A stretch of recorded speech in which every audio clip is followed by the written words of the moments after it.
Magician! Hey Gishu, Dark Magician 84 here, and this is sort of a follow-up to that top 10 video I did on the Team Sorcerers channel. Top 10 Dark Magician support cards I missed playing in my Dark Magician deck. Go and check that video out if you haven't done so already. Now, I'm doing top 10 non-Dark Magician support cards that I miss playing in my Dark Magician deck. I also plan to do a similar video for my Elemental Hero deck. Might do it afterwards. Bloody hair. But yeah, it basically explains itself, so let's just kick this off. So starting at number 10 is Needle Wall. Now, I don't actually have the card anymore. Don't know what happened to it, so I'll just put a picture of it like here or here. Yeah, Needle Wall was a fun little trap card that I played in like late 2005, early 2006.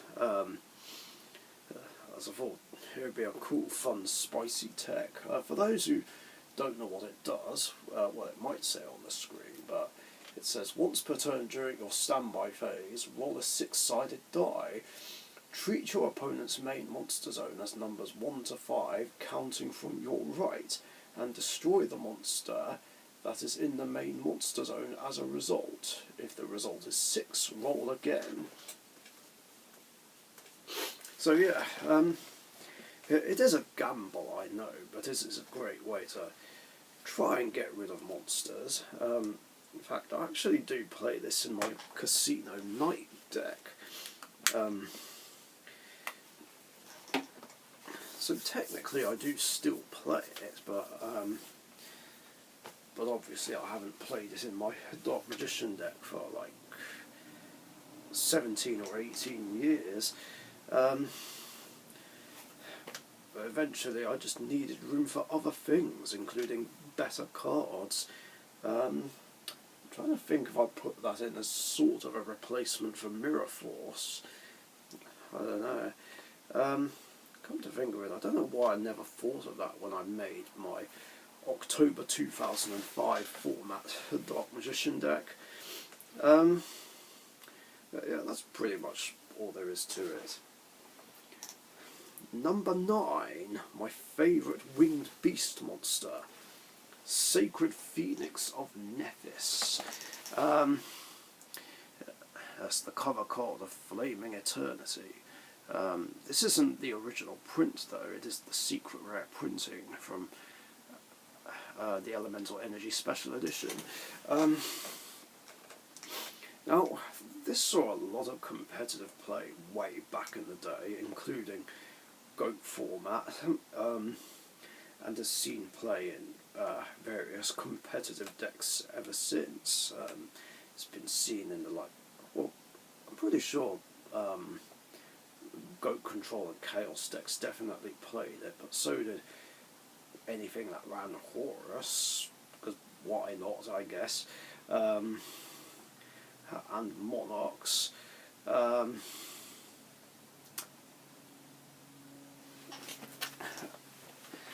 then of course I came up with the idea of playing it in Dark Magician,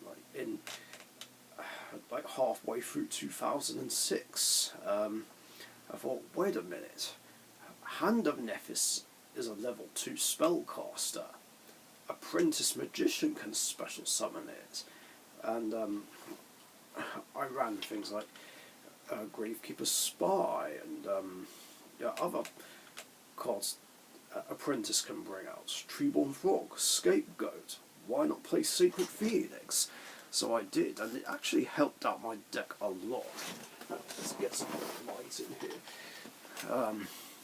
Okay, that didn't quite work, never mind. And it has worked an absolute treat, and it actually helped my deck a lot, and got me 2 tournament wins, with my Dark Magician deck. If not, I came close to winning. So not a lot of wins, I know, but still wins nonetheless. It's just kind of a shame that I can, quite early on in 2008, it got power crept like, a lot.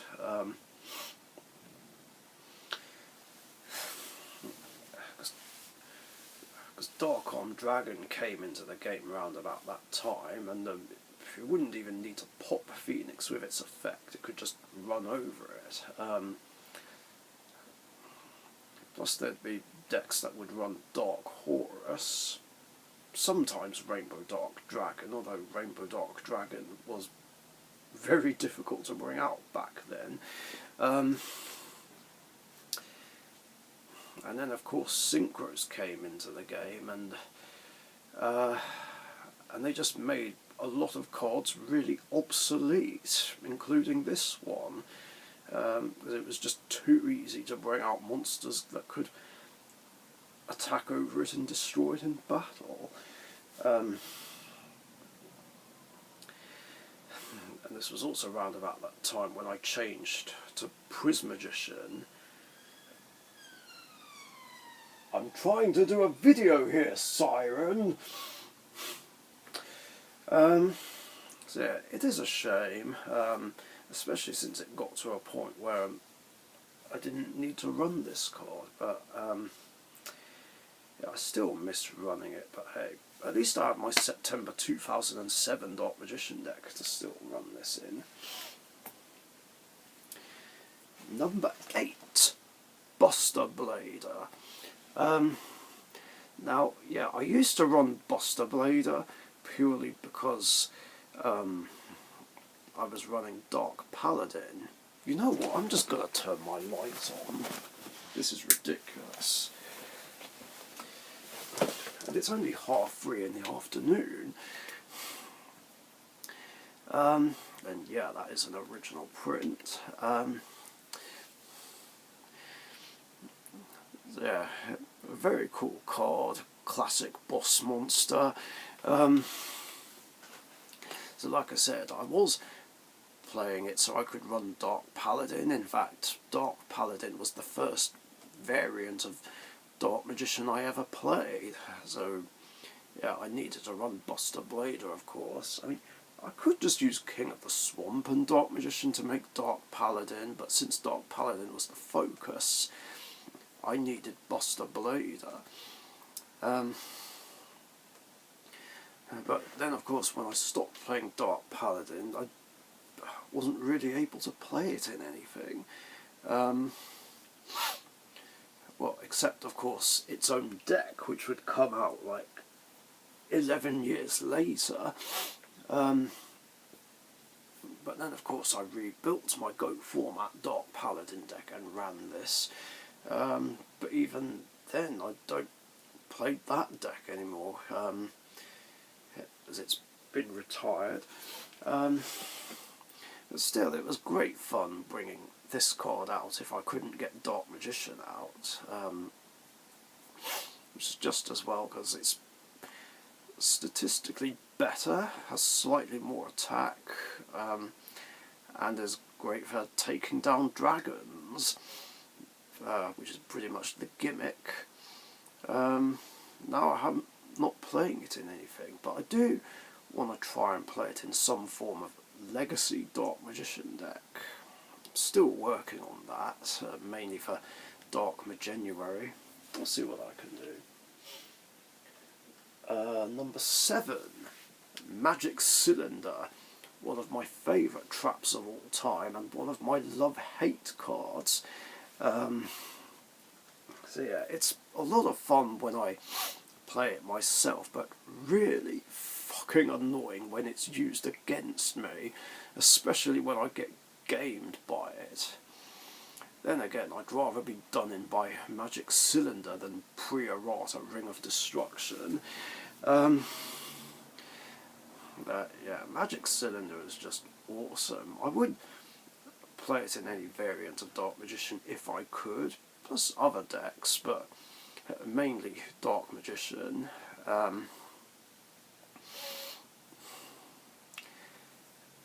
mean, sure, it didn't destroy the monster, but it would come in a really handy, and on occasion would win me games.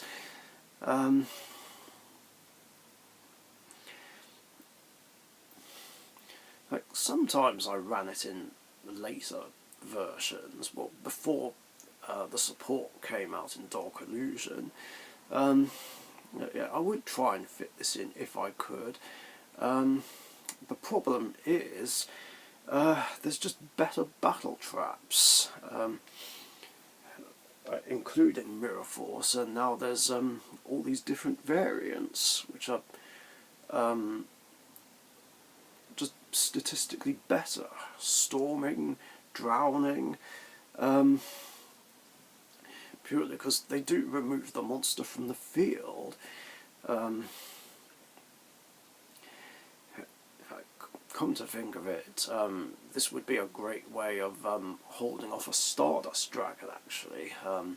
Lots of people resorted to it because obviously a Stardust Dragon rendered Mirror Force useless, and made it so that nobody plays Sakuratsu Armor or Widespread Ruin anymore.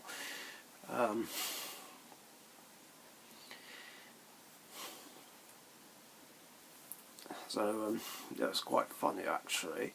Negates a card effect that destroys, no problem, I'll just use a card that doesn't destroy.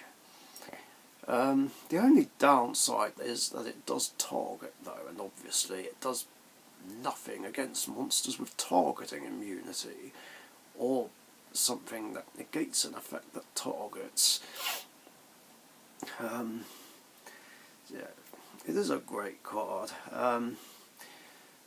Some have said that my deck is missing a magic cylinder, and I would play it, but I just don't have room, and there's just better cards nowadays. Number 6, Dark-Armed Dragon.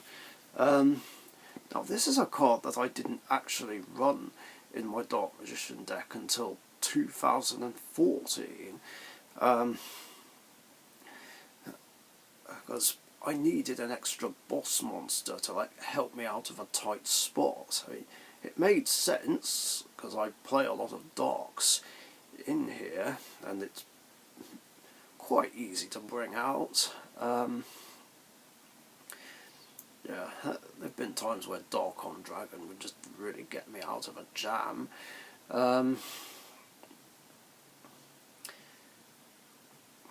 Unfortunately, I've not really been able to play it in my deck for the last 7 years.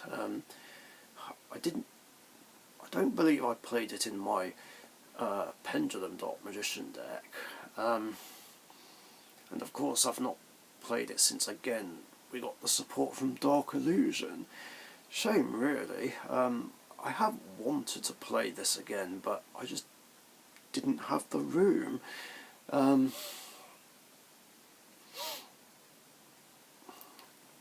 I mean, it would make sense, because again, it's a dark deck, this is pretty easy to bring out, and it's a level 7, so I could use it as an Xyz material if I really wanted to, but again, I just haven't had the room.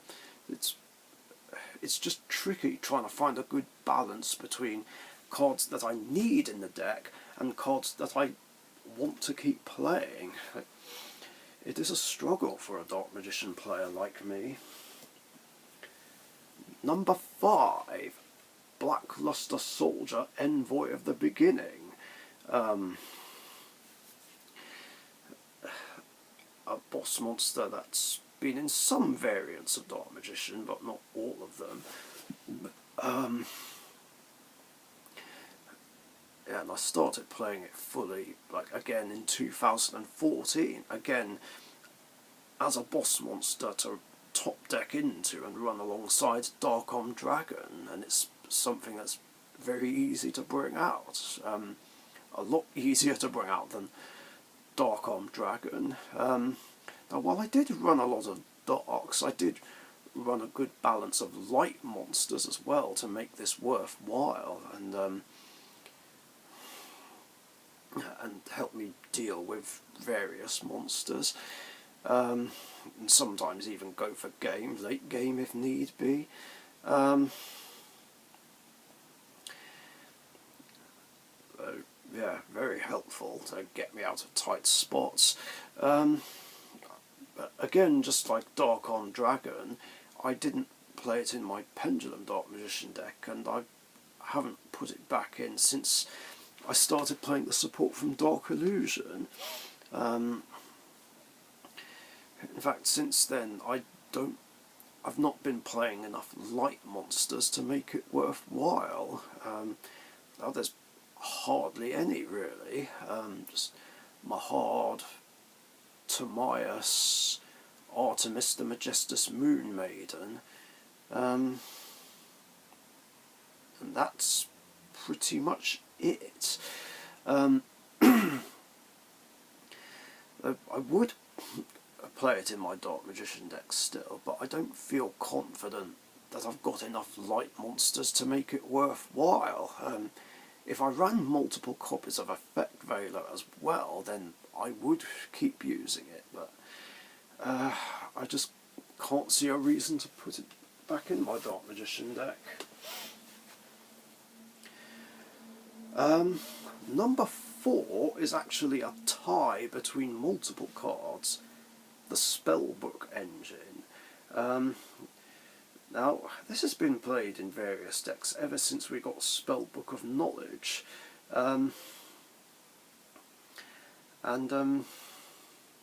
it does kind of make sense. It adds consistency to certain spellcaster decks. It would be played with Wind Witches, it would be played with Endymion later on, whereas I personally prefer to play these in either its own archetype or Dark Magician. Just, again, add consistency, get more draws. As like before 2020, Dark Magician wasn't as consistent as it is now. Yeah, this really proved to come in very handy. In fact, there were even points where I'd even run Hierophant of Prophecy, which made sense for my deck because I was playing a load of rank 7s and obviously multiple copies of Secrets and Knowledge, so it made sense to run the Heavy Storm on legs. And of course later on I'd played Crowley as well, to get any of these to my hand. So yeah, that was a big help. I would keep playing it, and in fact I did continue to play it, I think, when we got the support from Legendary Duelist Magical Hero, but then when we got the support from Battle of Chaos, I ended up dropping it because I was just having a difficult time finding room for the newer cards, and in the end I dropped the Spellbook Engine. Shame really. I wish I could carry on playing it, but I just don't have the room again. But it is still a great engine and always will be. Number 3, Quintet Magician. Now, there was a period when I was running this and a few Magician Girl cards in my Dark Magician deck. Because again, I was trying to find new ways to make my deck better and more consistent, and I was running Berry Magician Girl, Chocolate Magician Girl, and Palladium Oracle Mana. I'm trying to remember if I played any other Magician Girls, so yeah, I was doing a similar thing to what Starlight William Magician does with his Dark Magician Girl deck, and run a mixture of them plus Dark Magician support cards. And with lots of multiple spellcasters with different names, this gave me an excuse to play Quintet Magician and Magicalized Fusion, and this became one of my favourite fusions. I mean, it was just so great. 4500 beat stick, something that can go toe to toe with Rainbow Neos and any form of Blue Eyes Ultimate Dragon. Nukes the field if you use 5 different ones, has destruction immunity, can't be tributed, so no kaijus, can't be used as a fusion material, so no super poly or Fallen of Albaz. So it was just fantastic. Of course, I ended up making other changes after that. I think they were the changes to fit the Legendary Duelist stuff in. So I would play this card, still carry on playing this card if I wanted to, but I just don't feel confident that I play enough spellcasters with different names to make it worthwhile. So let's see, there's Dark Magician Girl, Mahad, Apprentice, Rod, Magician Souls, Illusion of Chaos, so that's 7, and then there's all the other extract monsters, like Master of Chaos, the Dark Magicians, Big Eye,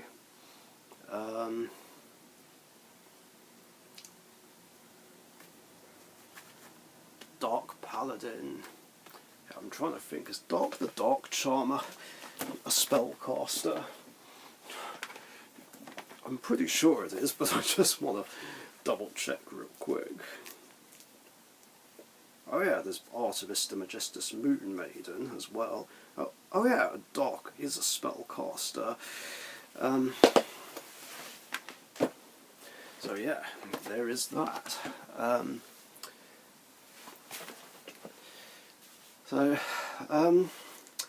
I just don't know. I feel like it's something that would have to come out late game to get full use out of it.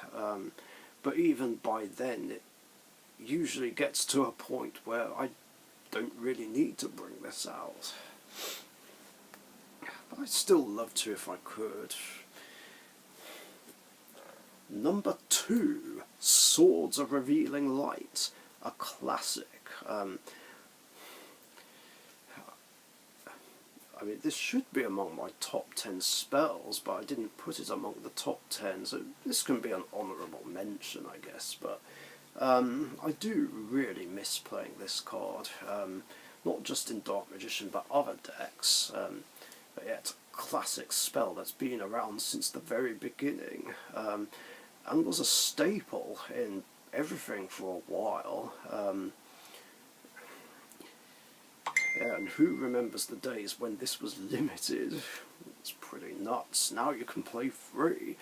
But still, it was a great card for stopping the opponent's attack, even if it's just for 3 turns. And it's been a big help to just buy me some time and help me, hopefully, let me draw into the cards I want. So, yeah, it was just an absolute must. Unfortunately, again, like ever since Dark Arm Dragon and Synchros came into the game, this card just got power crept and made obsolete. Maybe not necessarily because of the Synchros themselves, but I just noticed that ever since all these cards came into the game, people stopped playing this, again along with Sacred Phoenix, Sakuratsu Armor and Widespread Ruin, even Nobleman of Crossout. So yeah, lots of classic staples and what have you just seem to fade out of existence and now only see play in past format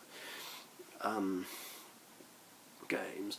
Of course, that being said, like, some casual players still play it in decks. I know George has this in some of his decks. Gamer Central still plays this in his Heretic deck. But other than that, it hardly sees play. And I do miss running this card, and I would run it if I could, but I just don't have the room. And again, there's just better cards nowadays. And finally, in at number 1, it's another tie, and it's the Toon Table engine. I would have my Toon Gemini Elf here, but I don't know where the hell that's gone. Actually, is it? Son of a bitch, it's at the front of the binder. There we are. Yeah, this was a great engine for Dark Magician. Yeah, old friends of mine basically gave me this idea. So the whole point was obviously to use this with Skilled Dark Magician. The idea is to have Skilled Dark and Toon Table in the hand, summon the Skilled Dark, then activate Toon Table, search the second one, play it, search the third, and then grab either of these. And then, now that Skilled Dark has 3 spell counters, tribute it off to bring out Dark Magician. Like, it was great. It was one of the easiest ways to bring Dark Magician out, just like that. And I miss running Skilled Dark Magician and this engine. In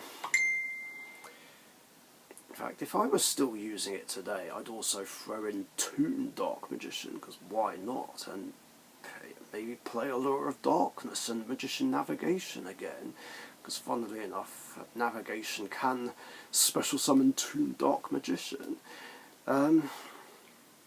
But of course, originally I only played 1 Toon monster, and it would be really, really annoying if I hard draw Toon Gemini Elf, or even have multiple copies of Toon Table, which would mean, one way or another, I'd only get to place 2 spell counters on through this engine, and then it's like I'm just dead in the water unless I have another spell. So annoying. So this was something I did play in my October 2005 Dark Magician deck as well, and then I decided to bring it back in 2011 during its brief return, and when I permanently brought back Pure Dark Magician in 2014, I played it again, but then I got so fed up of the problem of hard drawing Toon Gemini Elf that I started playing Toon Masked Sorcerer as well to try and counter this problem. So that way I'd have more than 1 toon to search out. And the best part is, because this is a dark, I could even use it with Allure of Darkness if I wanted to.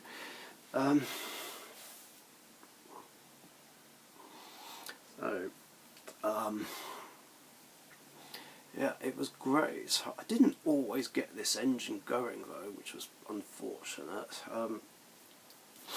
I'd usually try and hold off on activating Toon Table if I don't see Skilled Dark Magician, but then there's times where I would get desperate and then need to play through all of them just to thin my deck and increase the chances of drawing cards that I need to turn the duel around in my favour.